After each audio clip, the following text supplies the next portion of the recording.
How can you arrest a disabled woman? A woman that is not capable of walking. She is literally crawling on the ground for years. And I don't think she has a husband. She's taking care of 4 children, 4 boys on her own. And you have the heart to arrest her and lock her up. Hey! No, this is so disappointing. I'm highly disappointed in you as a pastor, as a man of God. Just because this woman lost her child in your church, as I heard. But news reaching us is that she has just been released. Thank God for Bisola, who went after it. Bisola and Maureen Badejo, who were making a lot of effort to make sure the world hear the cry of this helpless woman. Hello, welcome back to my channel. It's Ifunsi here in the building.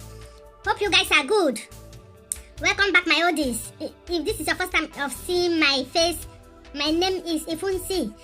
So, I've known this Pastor Jeremiah. I've been watching his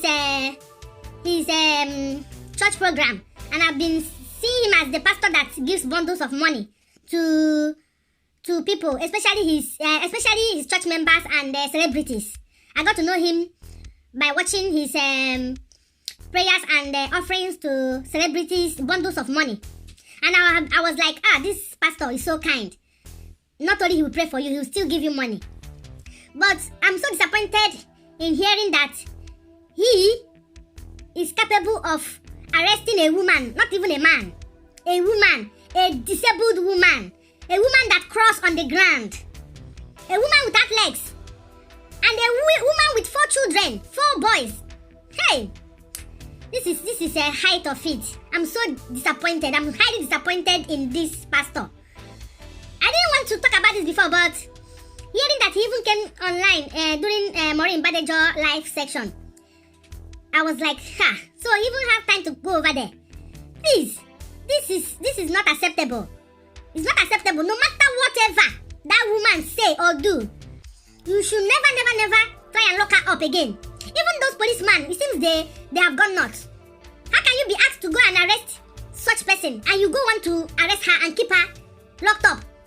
Then where are her children? Her minor little children, who has been taking care of them while their mother is locked up? You left three kids while they are still looking for one. You left them alone, took their mother and locked their mother up. What was your plan when you took this woman? Do you plan to buy her or what? Because this is how, before you know it, you will not hear from her again, and we wouldn't know what happened to her. Then these children will be roaming about, and they wouldn't know what happened to their mother, and no one will care because of her background, her state of poverty and everything. This kind of disabled woman, there is nothing in this life that this woman will say or do to any normal human being that will warrant you to talk back to her, not to talk of arresting her. You see her condition? You see her condition? Hey! I fear, this one made me fear pastor, so yeah, it made me fear, because I know that you people, sometimes people come out in front of the church and preach, then background, we don't know what is happening. We don't know what is happening. Thank God that this woman has been released now, but for the fact that you lock her up, I don't know for how long, is uncalled for, is not proper. Don't try it again. You have to help this woman. If you don't know anything about the missing son, you help her to find him. I hear that it's been 2 years that a child is missing in your church. It's up to you as the CEO of that environment to make proper investigation. I know you have cameras all over the church. It's up to you to keep investigating it until the whereabouts of that boy is found, if you have nothing to do with it. Because the way you are going, people will start suspecting you, whether you are the one or not. I don't know, but the way you are going with this disabled woman, it's so unfair. It's so unfair to the poor masses of our country. And you guys, you pastors, you know that mostly it's the poor people that are suffering in your hands. And it's poor people that are patronizing you. Where do you see a rich man, a rich well-to-do man without any, that his money can solve any of his problems? Where do you see him coming to worship in your church? No, they don't. Most of your customers are poor people because they are coming there to look for salvation and progress. They are coming there, so you pray for them, so they'll be free from bondages and make it in life. They are coming with one problem or the other, maybe sickness. But the rich man that has money will just travel out and go and cure himself. Whatever he wants, his money can afford it. So he won't have time to come and sit down and listen to your preachings and deliverance and prayers. So you guys should respect them. Even most of them are faithful. When they come, even if their miracle don't happen, they stay there 5 years, 10 years. Still being your loyal followers, defending you people. They keep praying, hoping that one day their own miracle will come. And their miracle might come, but not because of your prayer, but because the appointed time has come. Just like someone that is not going to church. One day, the person will just get lucky. No one will say that it's because of your prayers, because the person doesn't come to your church. So those ones that come and they have patience, hoping that one day it will come, it might have come direct from God and not because of your prayers. But you all still claim the glory. And they all come back to give their tithes and offering, and they are so happy, and they continue in the worship and partnership of the church, even though their miracle came from their faith and patience from God. So what am I trying to say is, you have to be kind to people that are worshiping in your churches. Even people that are not worshiping in your churches, you have to show good example. This is not example of a real man of God. This act of asking this woman to be locked up, even if she's not disabled, for the fact that she's a woman, you don't lock her up. She's looking for her child. What if your child, one of your son, gets missing, or one of your daughter? How would you feel? You will wreck the whole earth until you find that missing child of yours. Or what if it's the child of your brother, your sister, your relative, or someone that is in high society that is your friend? You will do everything to help them until it's solved. But look at this woman. You just threw her case away and ignored her. And she kept talking. The next thing, you got her arrested. If she hadn't had someone to talk for her, she will rot there. Why her children starve to death, starve around?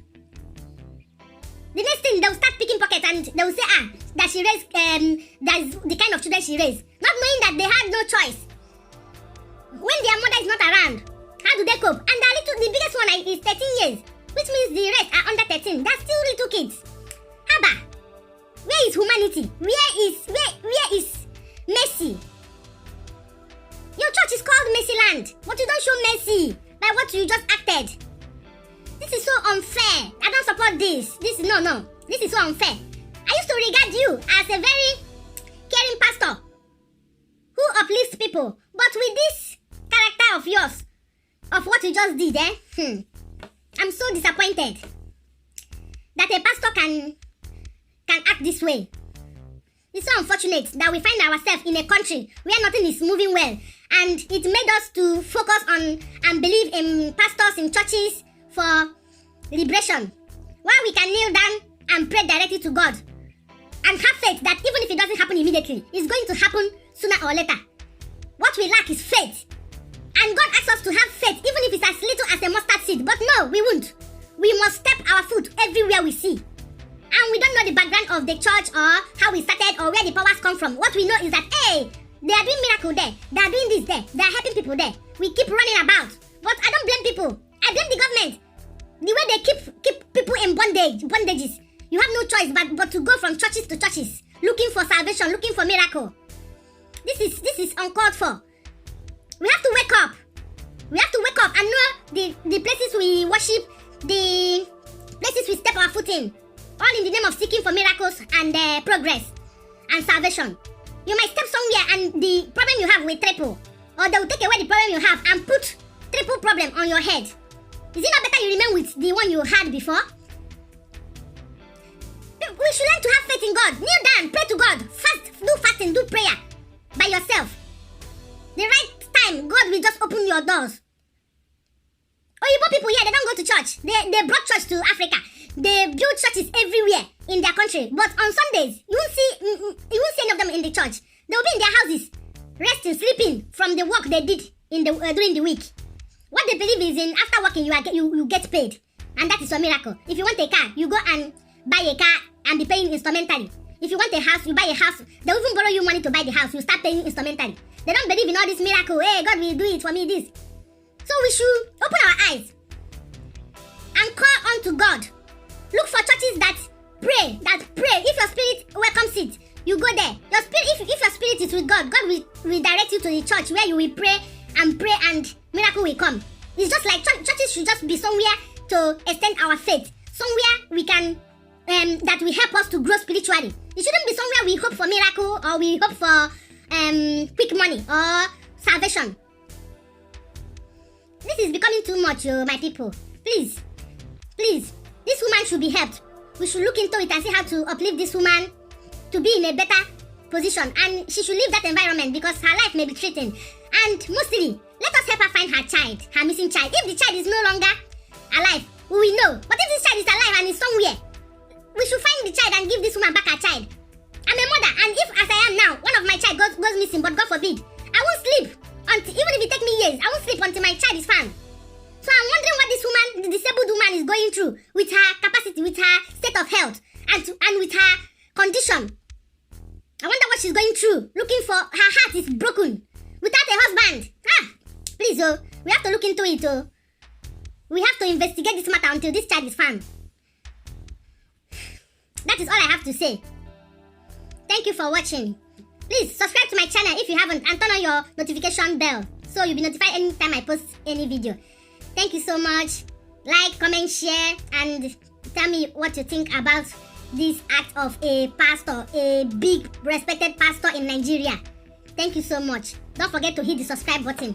Thank you. Bye-bye.